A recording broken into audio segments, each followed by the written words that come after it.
Hello, everyone, and welcome to this special Eventide Revealed panel. I am Jason Bulmahn. I am the Director of Game Design at Paizo. I'm the publisher at Minotaur Games, and I am the creator of the Eventide campaign setting. And today, what I'd really like to do is chat with all of you about this setting that I am creating.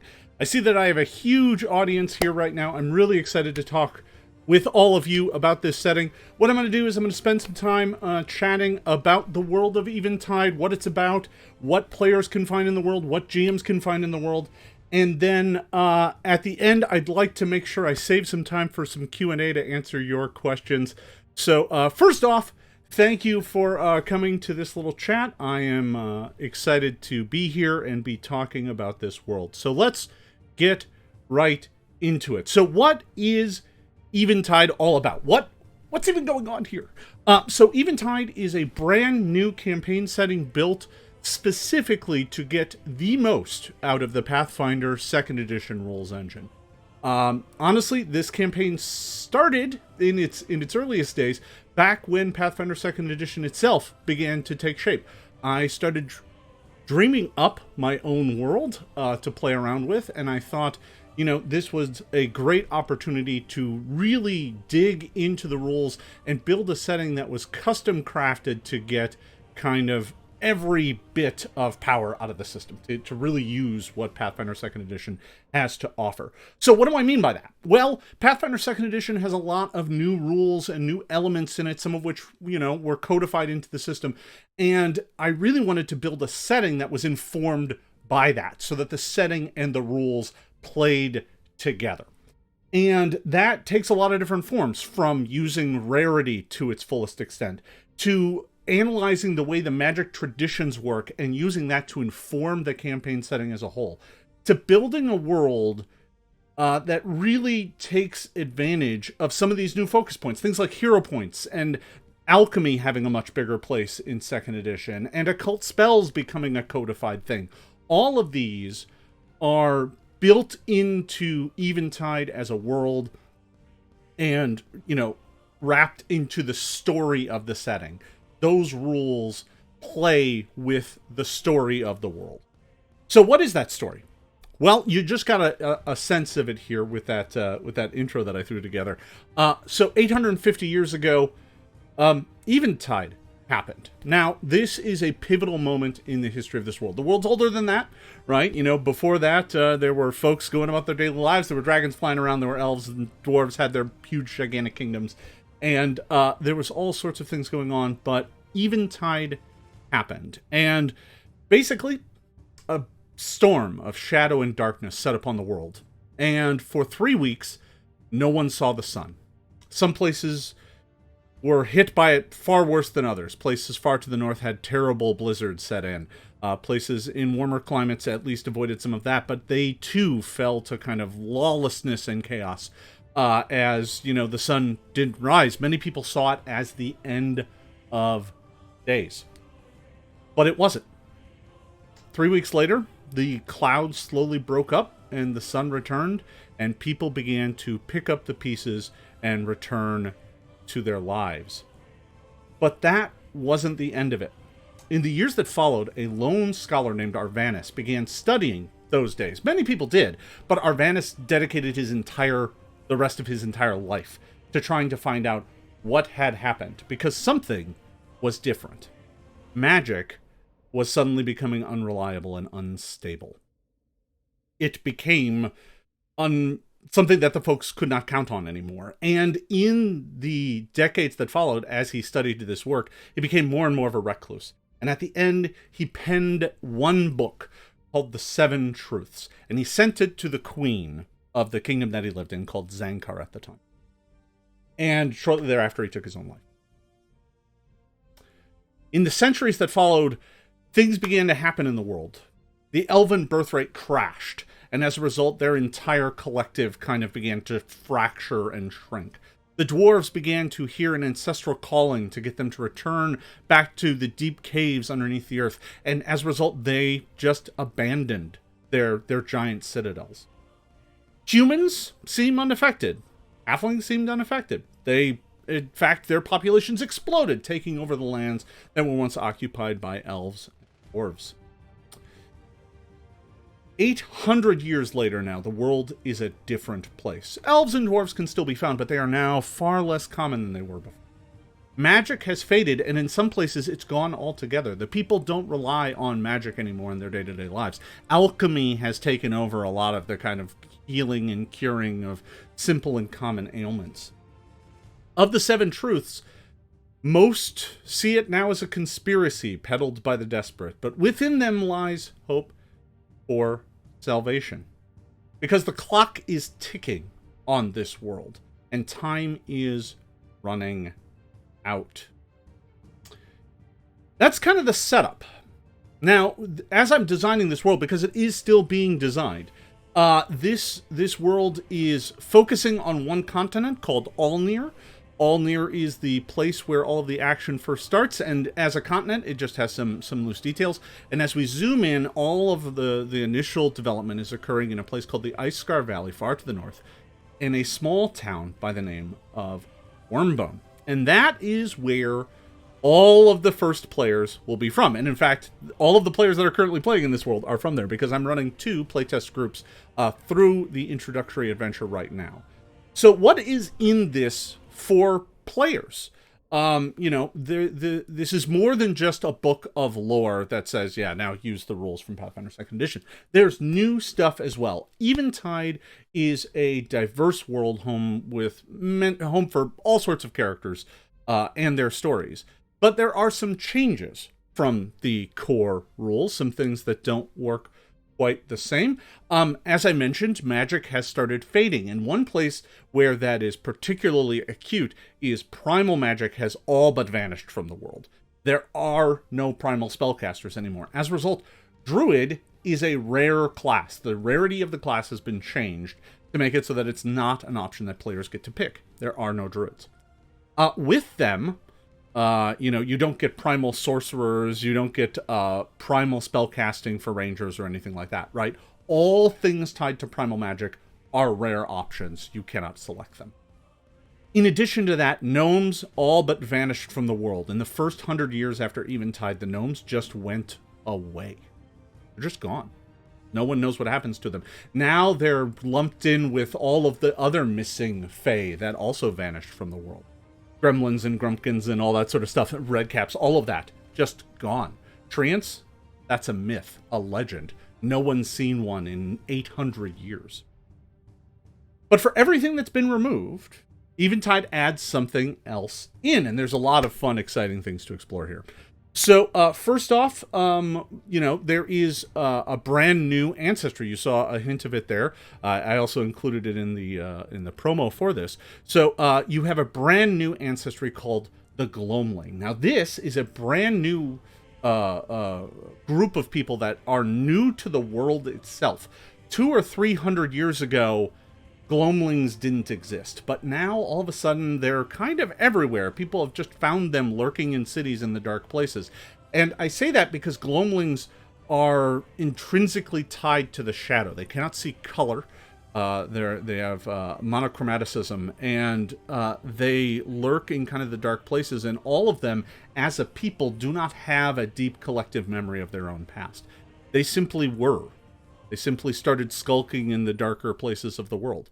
And so I want to show you the Glomlings here because they're really fun. This is a Glomling. They stand about 3 feet tall. They have some affinity for the shadow and shadow magic. And they are available right now. Everything I'm about to talk about, by the way, is available right now through the Patreon for the Eventide project. I'll get to that in a bit, but all of this rules, all of the materials for these is available for you to start playing with right now. All you have to do is sign up for the Patreon, and then you can get it all from the Minotaur Games website, which requires the Patreon. I'll get to that. But they are a small ancestry. They are very dexterous and very smart.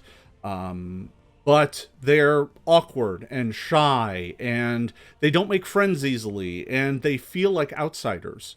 here in this world, but they've become surprisingly common. Perhaps not as common as some of the other small races. Halflings in this world are incredibly fecund, and there's a lot of halflings. But I'll get to some of the other ancestries here in a second. The Glomlings, this is a full ancestry. It contains all of the feats, that you would expect to create a Glomling adventurer, including information about how they dress, how they name each other, what they do, what their language is like. There's even some new Glomling weapons and stuff like that for them to take advantage of. So, Glomlings are part of the world, but there's changes to some of the other ancestries as well. There's a new human heritage that you can select from called Echo Touched. The human history is kind of a complex one in that they didn't originate in Ulnir. They came from another place and emigrated here after a disaster in their homeland that they themselves don't speak about anymore. It's kind of lost to history to them. But some maintain some link back to that world where they are haunted by echoes. They cannot sleep well in absolute darkness or absolute silence because the noise gets to them, and they're very disturbed by it because something horrible happened in their homeland 1,200 years ago. There are changes to elves and dwarves. They both have new options and new feats available to them. Elves in particular have an entirely new heritage called the Cenazar. The Cenazar elves are their physiology is tied to the season, and as they go through the seasons, their appearance changes. So in summer they have bright fiery yellow hair. In fall it turns to oranges and browns. In winter it turns pale white. Their skin tone changes to match, and they oftentimes change their color as well. So the Cenazar elves are kind of tied to nature. So, going through all of the kind of core ancestries of Pathfinder, all of them get new options and things to play with, be it new feats or new heritages or just new rules and options to work with. But I don't stop there. There are new backgrounds for folks, especially tied to the Icescar Valley, which is where the first kind of focus area of this campaign is. So there's new backgrounds for characters as well. But let's get to what you're really here to hear about, right? You want to learn about the brand new class. And to that, I want to introduce you to the Penumbraist.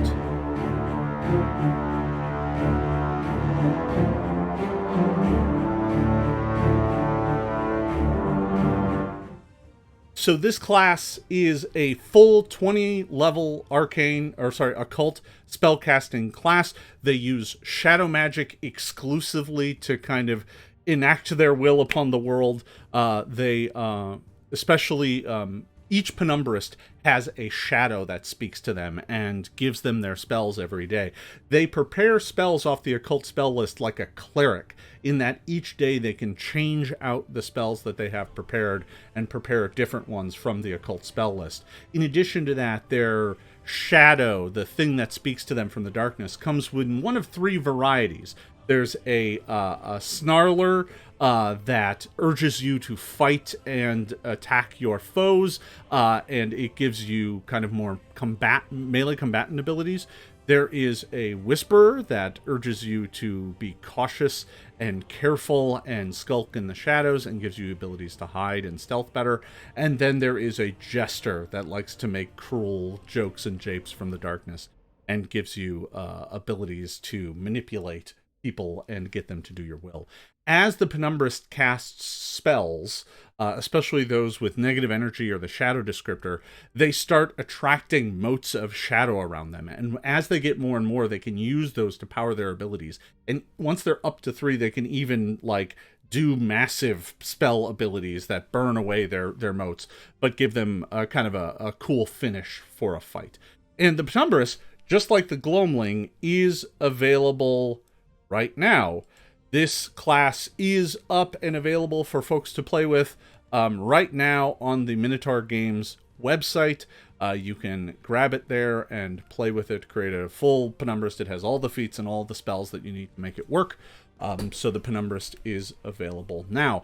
But just like with Ancestries, there are new options and new rules for all sorts of the core classes, right? Every single class gets at least some new feats or a new entire option. The Barbarian, for example, has a cold instinct.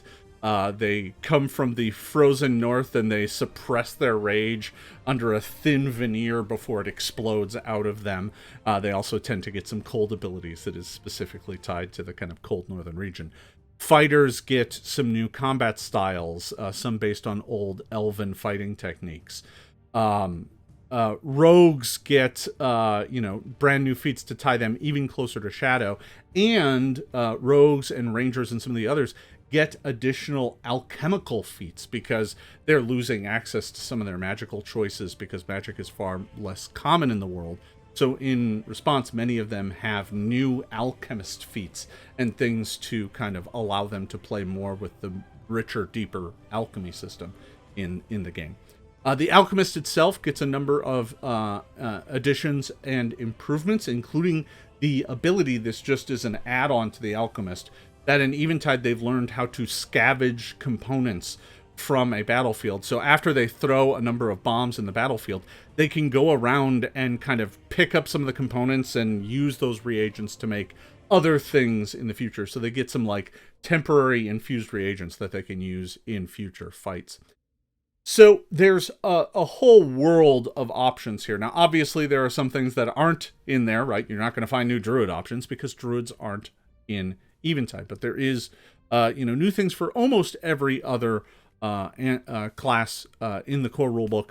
They all have at least new options. Wizards have some new theses, like you can be a wizard who focuses on the 7 truths and is digging into the secrets of magic and what is going on there and try and learn about what is happening to the world itself. Now, in addition to this, it's more than just Ancestry, background, and class. There are a mountain of feats. There are new skill feats. There are new spells. There are new magic items. There is new equipment. All of this stuff exists right now on the Minotaur Games website that you can access via the Patreon. All of it's still, of course, in playtest. I'm taking feedback from folks all the time and getting their comments and thoughts and using that to expand and revise and build upon this world and really kind of flesh it out and make it something really, truly quite special. Now, there are some new things for players to play with as well. One of the things that I'm most excited about is that Eventide has a new rule system called Destiny. And Destiny is something that plays specifically with the hero point system. And what Destiny is, it's a way for you as the player to signal to the GM, hey, this is what I think the end of the road is for this character. This is where this character is heading. And it could be something, grandiose. Like, yes, they're destined to be a great warrior. But it could be something more mundane. They just want to get home. They've been lost from their home. They've been separated from their family for years now. And their destiny is just to find a way home.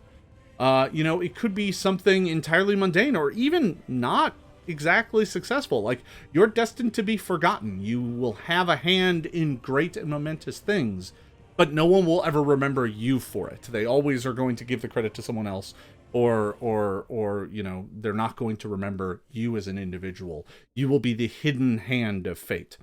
These are choices that you can make, and once you have accepted this destiny, it allows you to spend your hero points in new and interesting ways. Each destiny includes a new special ability you can use by spending a hero point. Oftentimes, these are things related directly to your destiny. The destiny, for example, where you're destined to be forgotten, spending a hero point there allows you to blend into a crowd and just get lost and go into hiding much easier because people just miss who you are and are unable to find you.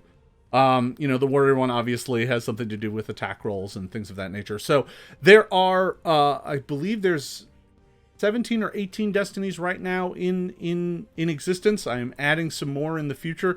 I've gotten some great ideas from supporters on Patreon about what direction some of the destinies might take, and I'm excited to build more as we go forward. So that is another exciting way that Eventide kind of plays directly with some of the tools of Second Edition. It takes hero points and kind of ties them to what you want your character to be. So, there's lots here for players to play with. The information that is up on MinotaurGames.com right now is kind of the player's guide. It is specifically designed to be read by players. It doesn't contain spoilers. It doesn't contain secrets. It contains what the average adventurer would know about the world. That's important to note because I'm in the process right now of building the GM side of that information, some of which will prove some of that other information to not be true. So if you're going to be a player of the world, make sure to stick to the player's guide information because the GM's guide information is going to contain spoilers. And of course, here today, I'm going to avoid talking about any spoilers if I can, just to make sure that all of you who are maybe interested in giving this campaign a try are not spoiled on kind of the central. And if you haven't picked up on that, yeah, magic is dying and something is wrong with.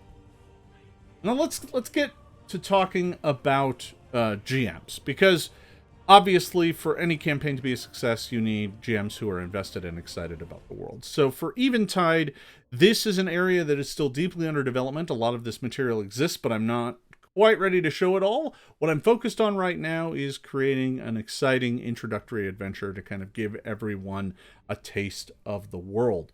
But Eventide as a setting is designed to be something that is very rich and filled with kind of secrets and lore to explore.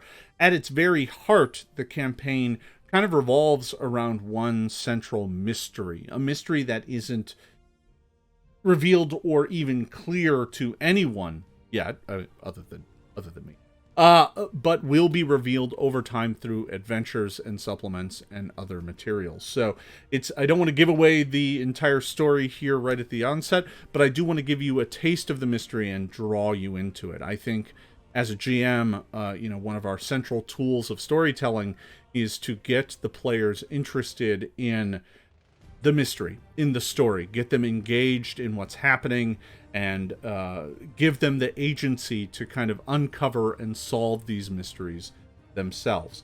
So to that end, the design of this world is one that takes a very traditional approach of kind of a bullseye. I'm starting with very richly detailing one town, and that would be the town of Wormbone. From there, I am also adding a great deal of detail to the surrounding environments, the valley, the Icegar Valley, which is where Wormbone is located. It is where all of the initial adventuring will take place. Beyond that, I give a good amount of detail to the continent of Alnir, of which Icegar Valley is in the northern reach of. But then beyond that, we get to the world itself, and then we get to continental descriptions that are a little more than a few paragraphs. Because I need to know that they exist. GMs need to know that they exist, but I don't need to know about the name of every city on those continents, because we're not there yet. So right now we're focusing on, the campaign design is focusing on Wormbone and the Icegar Valley. As we progress, we may get to the point where we start detailing up Varnathus, another nearby major metropolis. Or maybe even we'll get to the point where we do an entire gazetteer on the Zankar Imperium, one of the largest kind of regions in all of Alnir, kind of dominated by this expansionist human regime. But for now, I'm keeping it small, I'm keeping it local, and detailing the Icegar Valley and Wormbone in. Here, take a peek at this. This is some work in progress on the maps. Some early sketches drilling down into some more finished.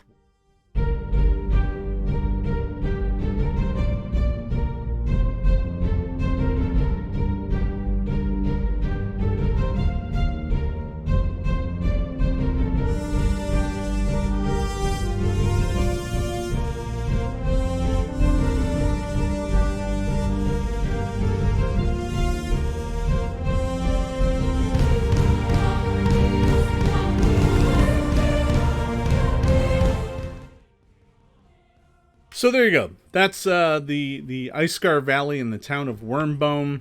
Those things are being built out and designed kind of as we speak. One of the things that's really important to me is that everyone who's involved with this campaign gets a chance to see it being built. They can see my process. They can see how I'm kind of going from loose notes to fully fledged campaign documents to eventually taking that to the point where you're seeing finished and published pieces. Part of Eventide is getting a chance to see the process. And to that end, there's a whole bunch of different ways that you can participate in this. I'll get to that here in just a few. But that's kind of my goal, is to not just hand you a book and say, hey, here's this world. I want you to see how it was built, to see how it was created, because I think that'll give you a better idea of what you can take to your home game and change and mutate and alter to fit your story. Because I want Eventide to be a world that feels not just like mine, but also feels like yours. And to make that happen, it's best to kind of fully pull back the curtain and say, hey, this is how it was built, this is why it was built, and this is how these things came together. As GMs, I think that information is invaluable, and I'm enjoying kind of sharing all of that with you. But where do we start, right? Where do we start the very first steps? Well, the very first steps are playing in the world. I find that the best way to kind of develop and add richness to a setting is to actually play in it. And that is why we are starting with Wolfram's Fate. Wolfram's Fate is an introductory adventure for first-level characters. It is an adventure that will, by its end, probably take you to about 3rd level or so. And the adventure itself is divided up into 4 distinct parts. And as each part is being developed, I'm releasing those parts out to all of you to play with. The first part is available right now. The second part, I keep saying part. The second half of the first part will be done within the next week or two, which means the entire first part of this adventure is nearly complete. And I'm playtesting it as I go along and giving all of the supporters a chance to see the playtest process in action, watch and learn about how the adventure itself is being adjusted and tailored based on feedback from 2 different groups, and kind of giving them all some insight. So, I mean, you know, this was just the month of April's releases right here, which included the adventure in a full finished PDF form, maps. We've got some art in there. It's a lot of great stuff, and I'm really excited to share it with all of you. I don't want to go into the adventure too much because I want folks to be able to grab it and play with it, but I will give you a bit of the setup. So Wormbone is a fascinating little town. If I could tie it into the world of Eventide, Wormbone was once an elven city called Ilsanvenir. But when Eventide happened, Eventide hit this valley particularly hard. The Icegar Valley is particularly far to the north, and Eventide happened in autumn. So when the sun went out for 3 weeks, a terrible blizzard set in on the Icegar Valley. And by the time it was done, Ilsanvenir lost like a full quarter of its people. Most to cold, but not all. In the years that followed, Ilsanvenir was abandoned and eventually just fell into ruin. And it wasn't until several centuries later that the humans, that some humans actually came here and settled the place, kind of taking shelter in the old elven ruins. They founded a town that they called, cheekily, Elf End, because this was the end of the elves. There were no elves further north than this. And they founded their small town there, and, you know, for several decades, they lived in relative peace and happiness. The town grew, and then a dragon came. The dragon came flying out of the mountains and came specifically to the town. It didn't attack any of the nearby villages. It came specifically to Wormbone. And there it lit vast swaths of the town on fire before landing atop the tower of the town's only preeminent wizard, Wolfram. The dragon landed atop Wolfram's tower and began ripping the stones from the tower, hand by hand, throwing them around the city, roaring in rage as it was trying to tear into Wolfram's tower. But quite suddenly, before the town guard could even mobilize a response, the dragon let out a mournful cry and died. Its body draped over the tower, crushing the upper floors. Its form kind of just draped over this tower like some sort of macabre statue. In the days that followed, its flesh rotted away, and its bones petrified, making the tower completely inaccessible. Its wings were blocking the only door, and that door opens out. Of Wolfram, there was no sign. No one saw him that day. It was presumed he was in his tower, and as the years passed, most assumed that Wolfram simply died. No one could get inside the tower. The dragon's petrified form blocked the door and entrance. And that is the way it has been for 300 years. And that is how the town got its name of Wormbone, because it's become kind of a tourist attraction. 300 years have passed. And the wing collapsed. The bones over the years, some have crumbled away and eventually worn away, but no attempt to move them has ever been successful, except for time. And then to just now, the wing collapses, and the way to explore Wolfram's tower is finally open, and that is where your PCs come into the story. They get a chance to explore, be some of the first people to explore Wolfram's tower.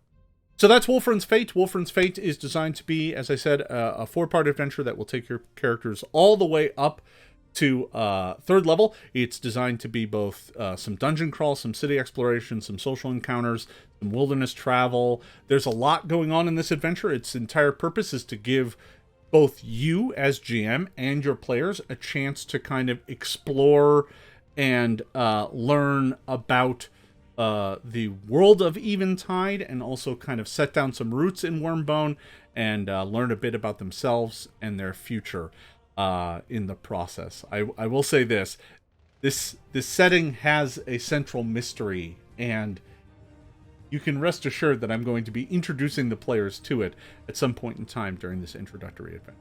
I am excited to get more folks to play this adventure. As I said, the first part is available right now. It takes about, well, my group's got through it in about 9 hours of play. So there's a good amount of play there. It will not get them to 2nd level just yet. It's about halfway with the first part. The second part should get them most of the way there, but they still probably won't be 2nd level until they get into the full second part of the adventure. So I'm excited to be developing all of that. That should keep rolling throughout the summer months here and coming out. In the meanwhile, I'm spending time updating the Eventide website over at Minotaur Games and adding more content there. As you can see from the link, minotaurgames.com/Eventide, it pops up here in the chat on Twitch every once in a while.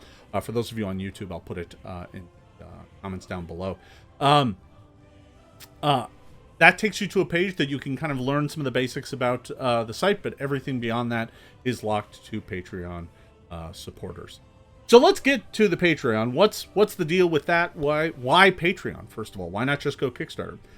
Well, I think Kickstarter has some advantages, and there may come a time in the future where if I want to do like a big omnibus or I want to do a big book, Kickstarter might be the right answer. But right now, Patreon gives me the kind of ideal model to share not just the world and its rules and lore and stories, but it also gives me a chance to share the process, to do weekly videos, which is what I've been doing, weekly streamed videos to patrons, talking about the progress of the adventure, talking about the progress of the world design, walking through what happened in my playtest scenarios, giving anecdotes and funny stories, but also talking about what I'm going to change and what I think I've learned from it, and what I'm learning from all of you as you get a chance to play and experience this content. I think there's an interesting give and take here. We're building a community that is making this world more than just mine. It's making it all of ours. And to that end, there's a whole bunch of different ways you can participate. There's just a kind of basic $5 a month level. It's the cheapest level that kind of gives you access to most things. It gives you access to all of the documents you've seen here today. It gives you access to the Penumbraist and the Glomling and all the class feats and all the secrets. It gives you complete access to the material on MinotaurGames.com, so you can go through all the archives, you can read the world lore, you can see the timelines, you can learn about the deities of Eventide, of which, by the way, there are only 5 deities in Eventide. There used to be a lot more, but many have just faded away. And with them, their constellations have faded as well. The deities in Eventide are represented by constellations in the sky, and now the night sky is mostly dark, except for a handful of missions. But so it gives you access to that. It gives you access to all of this material. It gives you access to the intro adventure, just $5 a month. And it gives you access to a once-a-week stream on Tuesday nights where I talk about the progress of the playtest, I talk about my progress building the world, and I kind of go in depth about what's happening there. Now, there's a level of support above that as well. There's actually two. There's a $10 level, the Eventide Masters. The Masters of Eventide for $10 a month. You get all of that, plus you get credit and all the videos and stuff. But you also get a once every other week kind of secrets of the campaign. These are deep dives into some of the campaign material. When these things become PDFs, because that's going to be my initial release model, everyone at the $10 level and higher will get all of the PDFs and all of the for sale content for free. Right now, everybody's getting playtest PDFs for free, but when they go on sale as finals, the folks at Master tier and above will get them for free. The Scholar tier, which is the $5 tier, those folks will get those for half price. So I want to make sure everybody gets some value out of this. I realize money is tight for everybody. So that's the $10 tier, and then there is one tier above that, which is the $25 tier that gives you $25 a month. That makes you an Eventide Lord, and that is my highest tier. At that tier, not only do you get access to all of that stuff, there's a private message board or channel on my Discord server specifically just for Lords to chat directly with me. I answer everything that is posted there as quickly as I can. And those folks also earn custom content from me. I will write rules and special content for their games. Every month that they are a supporter, they earn 100 words worth of content that they can build up and eventually get, 100 words is enough to get a feat right off the bat or a short spell. But over time, you can build up enough to get, an entire archetype or maybe even a short adventure if you want. That is up to you. And that's how you can get some content out of me as well. Now, all of this money isn't, going to line my wealthy game designer pockets. No. All of it's going into art and editing. I'm in negotiations with an editor because although I'm a pretty decent writer, every single writer I know benefits from a good editor, and I have a stellar editor on tap that I'm looking forward to working with. Not quite ready to announce because I don't have a signed deal, but right now I am really excited about a bunch of the art. And here, let me show you all the pieces together here because these are fantastic. These are some of the first finished pieces I have. I have a bunch more in process, but they're not quite done yet. So these are the pieces by William Hallett, and William is a fantastic artist out of the UK. He does some really, really good work with light and color, and that's really important to my world. So here you can see the Penumbraist on the left, the Glomling in the center, and on the right there, that is a Cenizar elf. I had him do a Cenizar elf. I had him paint a Cenizar elf for me so that we could get a look at them. They are really a lot of fun. This is a Cenizar elf in spring, by the way. So they are kind of a riot of bright greens and just some lightly blooming flowers woven through their hair and in their armor and stuff, ready to go. So I'm really excited to be doing that. Every single cent from the Patreon is just being folded back into the project to make Eventide more beautiful, better written, and a better project. So I'm excited to be doing all of that as well. There's a whole bunch of extra bonuses and benefits you get, from little things like, folks playing and getting their documents from me will get maps for virtual tabletops, right? So you can see, full maps that get delivered that are usable in your game and session. These are up at virtual tabletop scale. For those of you who are familiar, I did some blue map tiles a few years back on Roll20 and stuff. These are like tile Lego pieces that you can kind of put together to build your maps. I build all of my maps using those and then create large images of them so that you can import them directly and not have to do any of the building yourself. And in addition to that, I provide a bunch of other little fun trinkets and things like animated tiles and hidden secret door tiles to cover up pieces and all sorts of things just to add to your play experience. I'm hoping that in the future I can do even more of this. I can also I'm hoping, honestly, to get some integration with both Foundry and Roll20 in the future. I haven't really investigated those things very deeply yet, but if I get a handful more patrons, my goal this month is to get up to 100 patrons. If I can get up to 100 patrons, I'll start investigating how to get those things done. I just got to make sure I can set aside the time and funding to make it happen. So yeah, folks who support this project are also getting access to fun new freebies and all sorts of stuff, right? My goal with this is to kind of take you behind the screen with me, and you get all the fun things that I get, right? Kind of turning all of my freelancing efforts into this. So I think that just about covers all of my prepared material here today. I did want to open this up and make sure that I got a chance to chat with some of the folks here on Twitch about this. For those of you on viewing this on YouTube later, if you want to leave comments on the video, I'll be happy to swing back around and try and answer those as well. But for those of you here on Twitch, I'm going to bring up a chat box. So your names will be visible, just so you know, if you start asking questions. But I'm going to go ahead and bring up my chat box, which is right over here. And you will be able to see your questions right there. So if anybody has any questions, I'll be happy to answer them.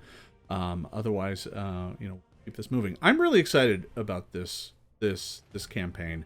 This is something that I've been working on, frankly, for a few years now. It started out as kind of just an adventure, and as I was building the adventure and as the story started evolving, I was like, this is way more than an adventure. This is an entire world, and I should do it justice by building it out the right way and creating all of the necessary pieces to fully play in this setting, to kind of create not just the stories that I want to tell, but to give room for other folks to create their stories as well. So that's what I am excited about. Yeah, I see a comment in the chat about the name Eventide. Eventide is actually a word. It's not a made-up fantasy word. It's just an old word that means that moment between light and dark, that tipping point between day and night.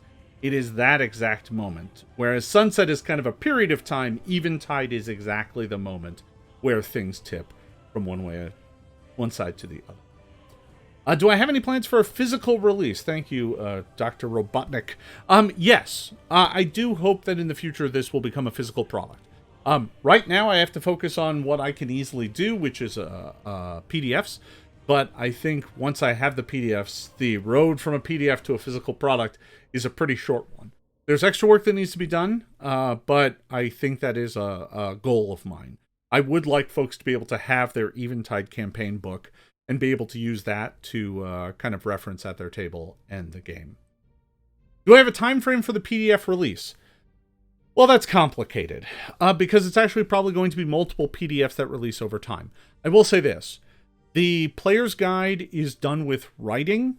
It needs to get an editing pass and a final layout pass, but then it will be a PDF that is available. So the player's guide is 64 pages, and it is done with principal writing.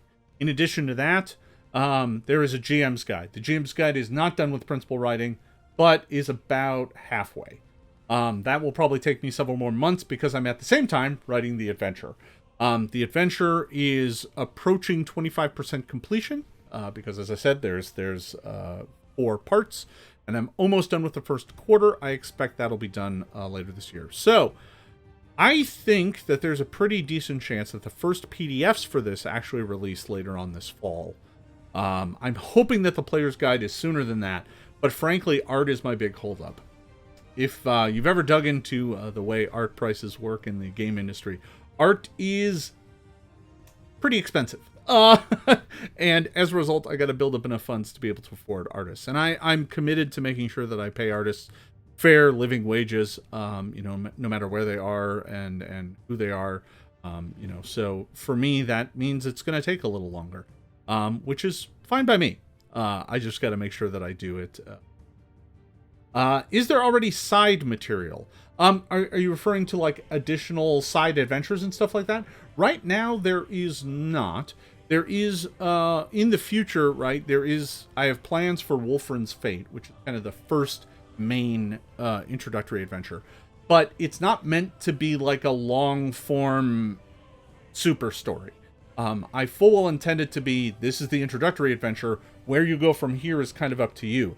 I may do an adventure that naturally is led from Wolfram's Fate, but won't be a requirement. It'll be a thing that you can start from scratch if you want. I think probably after Wolfram's Fate, I may actually do some little side trek excursions, take players to different parts or different places in the Icescar Valley based on their desires and their preferences, because there is a lot of fun things to explore, from an ancient dwarven mine that's been sealed up for many years after the dwarves there fled from terrifying ice serpents, to a strange mountain peak that has a perfectly circular hole in it. There's a lot of weird things to kind of explore and find. There's the gemwood itself, which is not filled, but there are rarely these trees that pull up minerals from their roots and end up with gemstones deposited within their bark, and they're very valuable, and their location is a closely guarded secret. There's, an entire series of clans of kobolds who live on the other side of a large lake. There's a lot of things to explore, and there's frankly a lot of things I want to kind of wander around and play with. But I want to make sure I leave a whole bunch of things for you to play with as well. So we'll see how that stuff kind of develops. Are there peoples, factions, etc. in Eventide that strive to bring back the primal tradition or that which was lost? Or is it in Forgotten Myth territory and everyone has moved on? It's mostly in Forgotten Myth territory. There is a kind of group of scholars who are kind of trying to learn about what is going on with the Seven Truths, but they're generally seen as conspiracy theorists. But there are some folks who are trying to learn about what's happening. I want the main people to learn what is happening and trying to do something about it to be your player character. This isn't a story about how other people save the world. It's a story about how your players save the world. And the only way to do that is to set the mystery up for them to explore. Can I tell you any secrets about the River Bridge Inn? The River Bridge Inn. I don't have a lot of details on the River Bridge Inn right now. It is, there is a very large, very deep river that kind of cuts from the peak, making its way south, and you can't ford the river. They had to build a bridge over it, and an entrepreneur decided to build this bridge and build an inn atop the bridge. So you just kind of make your way up there, and in the middle of nowhere, there's a bridge with an inn on top of it that also serves as a gate. So you have to pay the toll to cross his bridge. And it's a fun little place for rough and tumble adventurers. It's also kind of a junction where you can take the fork and head north up to a, frankly, a really small kind of insular community that is to the north of that I don't really want to go too much into right now because it's filled with secrets, but as is everything. But there's the River Bridge Inn kind of forms a crossroads. What's the biggest undead in the world?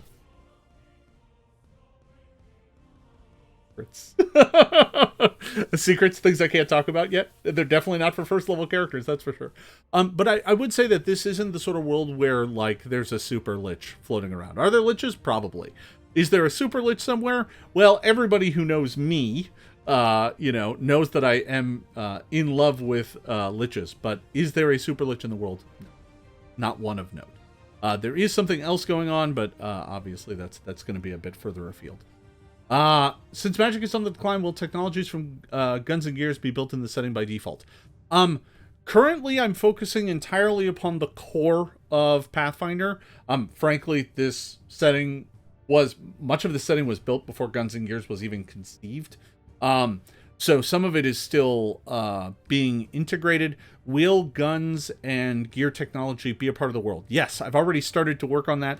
Guns are not the providence of dwarves in this world. They are the providence of goblins. There is a very large goblin city called Crownbog, far to the south. And Crownbog is the location of the major gunworks in the continent of Alnir. And one of my players just came bursting into the room to smile at. very excitedly, so that's going to be a problem. All right. That's going to be a problem. Yeah, swamp goblins. Goblins in Eventide don't have a sense of smell. They don't have noses. And they live in swamps in a big stinky city that constantly falls down and catches on fire. I should do a thing in Crownbog at some point in time. That eventually I'll have to, because Crownbog is a ridiculously fun little place to explore. Goblins with guns. Yeah, it's a great idea. Yeah, it's a really good idea. In addition to new spells, will I be adjusting existing spells in some ways? Yes, that is actually a really big point in Eventide, is that there are some spells that don't work particularly well. In particular, all of the summon spells are uncommon. And not because they don't work, but because they don't quite do what they're supposed to anymore. So as a result, people have stopped using them and stopped teaching them, and they've become less and less common. Because oftentimes when you summon a thing, it doesn't go home at the end of the spell and instead becomes uncontrolled. So that's a bit of a problem. So people stopped learning them.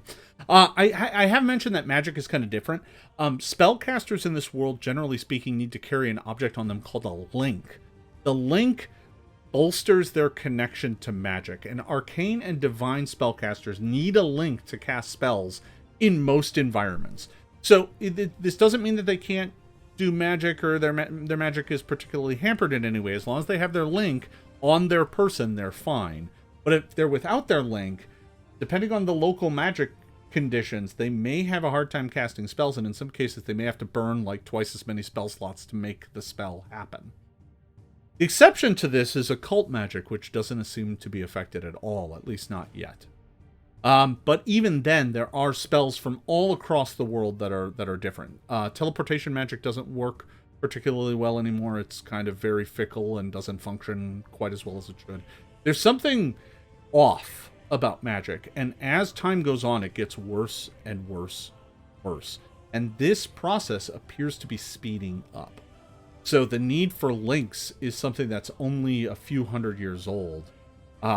The corruption and changes to summoning magic and teleportation magic is 50 to 100 years old. So some of this stuff is happening more and more frequently and more currently. Now, obviously, this means that some spellcasters are far less common in the world. I do want to stress that when it comes to PCs kind of cut through these exceptions. As I said, dwarves and elves are uncommon now in the world, except for PCs. PCs can be dwarves and elves. That's fine. Because characters are exceptional, and I want them to be that way. So, in most cities these days, it's halflings and humans and goblins.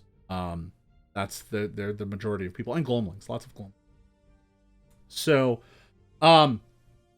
So, there we go. We answered a whole bunch of questions. I do want to try and keep this to a nice tight hour here. So if anybody has any few last minute questions, I'll be happy to answer those.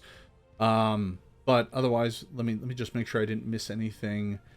Goblins, yeah. People do like goblins with guns. Everyone likes goblins with guns. Do I think the Penumbraist and the Glomling will work outside of Eventide? Probably, to be honest. I would say that their stories are pretty intrinsic to Eventide. Like, their story and their history comes from this setting.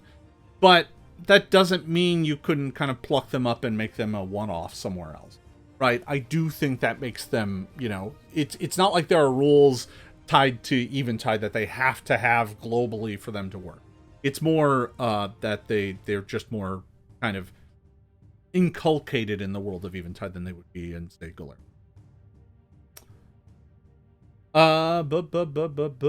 So almost working towards more of a Starfinder setting because we can't rely on magic like we used to. That's kind of true. I think the world itself doesn't rely on magic anymore. They rely on alchemy and healing, medicine skill and things like that. Magic is just not something that most folks rely on. Now, that said, it depends where you are. In the Zankar Imperium, most magic is outlawed at this point in time. But on the edges, that's where some magic does still thrive, and that is where Wormbone is. Outside of the Zankar Imperium to the north, kind of in the band of free states and free cities to the north of the Zankar Imperium. They kind of stretch from coast to coast, with Varnathis on the west and Tusktown far to the east, with Wormbone kind of being right dead in the middle. So it's a kind of exciting little trade town right in the middle. So, all right. Well, folks, thank you all for watching. I'm super excited to be sharing this world with you. I do hope you will check it out. I have a great community. If you sign up for the Patreon, you get access to the Discord. Folks can get access to the Discord lots of different ways, but this is one way to get access to my Discord. But access to the Discord also comes specifically with the Eventide boards. Everybody gets access to just the base Eventide board, and then there's the Eventide Lord board, which is kind of a direct chat line with me. I do hope you will check it out. For just $5 a month, you can really help me make Eventide happen. Yeah, that's it. That's it, everybody. I hope you have enjoyed this hour spent with me. I have certainly enjoyed spending an hour talking to all of you about Eventide. For those of you who are already supporters, our next stream will be this coming Tuesday. I hope you tune in for that. I'm excited to talk about what we've got coming up here in the very near future for part 2 of Wolfram's Fate. Thank you for watching, everybody. Have yourself a wonderful rest of the weekend, and we will see you next time.